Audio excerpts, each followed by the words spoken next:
Good morning guys, kape tayo. At may naayos tayo na automatic top load washing machine. Ayan guys, Whirlpool ang brand nya. Actually guys, na-repair ko na to 1 year ago. Ni-repair ko na yung board nito at may panibagong issue siya. Maingay siya guys, at parinig ko sa inyo yung ingay nya.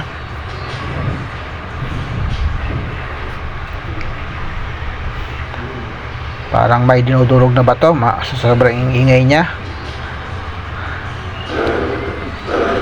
Ayan guys, maingay. Ang ingay niya guys. At papakita ko rin yun sa ilalim. Papakita ko sa inyo yung anong nangyayari sa ilalim. Ayan guys, okay naman yung motor. Umikot naman yung pulley. At palagay ko ay sira nito ay sa gearbox assembly nya, sa may gear clutch assembly. Doon tayo magpo-focus. Okay naman din yung at yun ang nakikita kong problema. Kung natin gagawin guys ay tataob natin para madaling madali yung access natin sa sa ilalim, para malawag yung access natin sa may gearbox. Tatanggalin ko muna yung takip. Glass kasi yan, glass kasi yan, baka mabasag pag tinaob natin. Tatanggalin ko muna yung takip.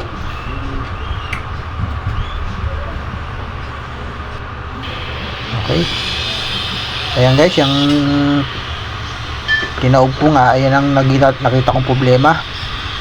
Yung pulley nya at yung shafting, may mga ngipin kasi yan para magkapit yung dalawa na yan, para kumapit silang dalawa. Yung pulley at saka shafting, may mga ngipin yan, at bungi-bungi na yung yung ngipin, kaya pulley na lang umikot, hindi niya nasasama yung shafting ng gearbox assembly nya. Ayan yan ang problema niya. Medyo mahirap yung problema niya guys. May 4 tayong option na gagawin.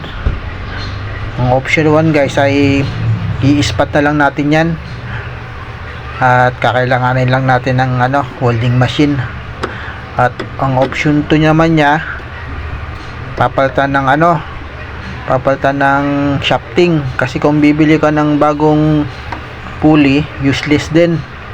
At sira na rin yung shafting nya, wala na rin yung ngipin, nakalbo na yung mga ngipin nya.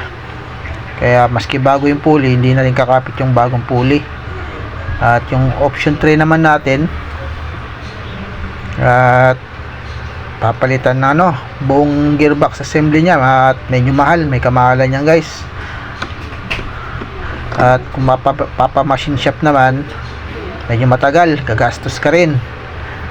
Kaya ang option 1 na lang ang gagawin ko, i-spot ko na lang yan guys, at kukuha lang ako ng welding machine. Bilog na guys, wala na to guys. Gagamitan lang natin ito ng pinagbabawal na technique, at buti na lang may welding machine tayo na gagamitin. Okay guys, set up ko lang yung welding machine at i-spot na lang natin to. Yun, siguro ito yung pinaka the best na gagawin ko na lang, at gagamitan ko na lang ng pinagbabawal na technique. Kalbo na kasi yung mga ngipin nilang, yung ngipin ng ng shafting tsaka yung pulley ng gearbox assembly. Kaya yun nga, spot na lang natin.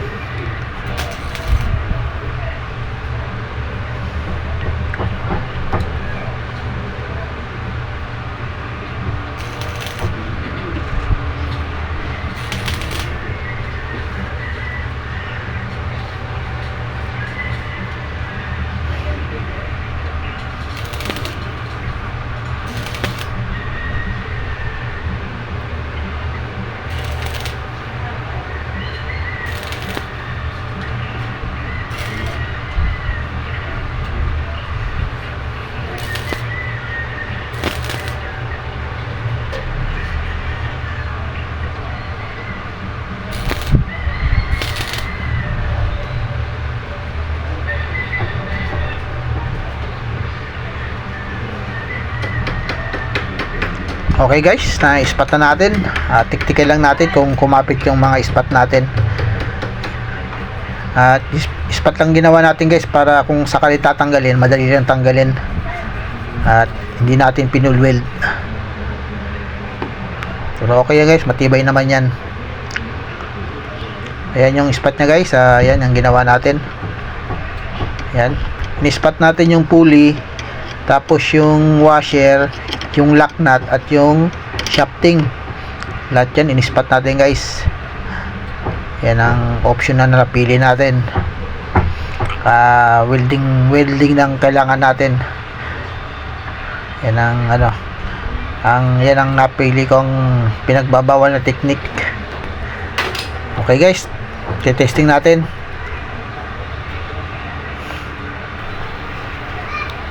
Okay. Yan, testing natin guys. Wash mode tayo. Tingnan natin sa wash mode.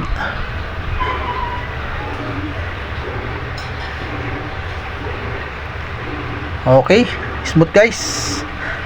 Wala na yung ingay. Smooth na yung ikot. Titesting din natin sa titesting din natin sa dryer mode kung wala na ba talagang ingay.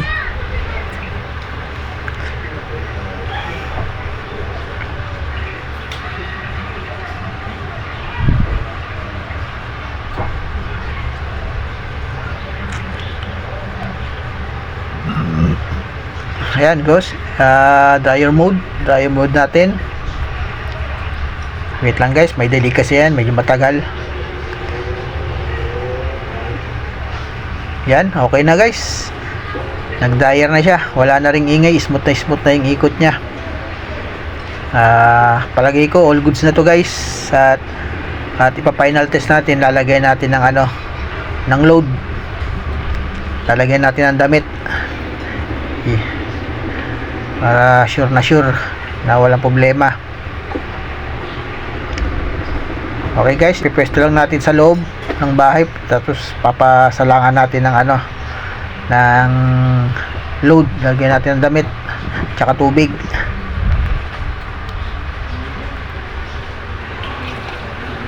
Okay guys,